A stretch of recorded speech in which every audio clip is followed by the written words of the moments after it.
కానీ మధ్య మధ్యలో గురువుగారు సావధానంగా విను సావధానంగా విను అంటూ ఉంటారు. ఎందుకు అలా అంటారు అంటే మనలాగే వాళ్ళు కూడా కునుకుతూ ఉంటారా, లేపుతూ చెప్తూ ఉంటారా?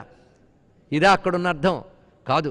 ఒక గొప్ప మలుపు వచ్చినప్పుడు ఆ విషయంలో గొప్పతనం మరింత గొప్పగా వస్తూ ఉన్నప్పుడు గురువులు నొక్కి చెప్తూ ఉంటారు.